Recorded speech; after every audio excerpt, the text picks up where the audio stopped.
So while the hunt for a suitable heir is on, the Tata Group is also speeding up the process of recasting board of Tata Sons. Remember, that's the group's holding company.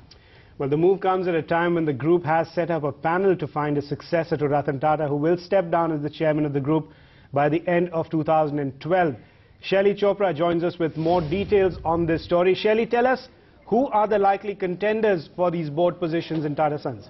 George, it's very interesting that they have to actually choose these names rather carefully, because Tata Sons has got several members who have already retired or are retiring or will retire in the next 1 year or so. As a result of which, when the successor does come in, Tata Sons as a board will probably have a lot more newer names. This is not to say these names will be outside the group, but from within the group itself, it will have fresh blood.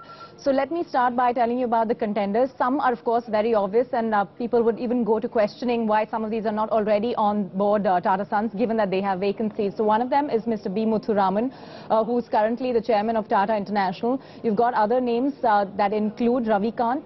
Also, we've got Kaushik Chatterjee, a surprise name that's been reflected by our sources, suggesting that he's really going to be the dark horse in this entire selection process, and that he's worked rather closely with the group throughout his big acquisitions.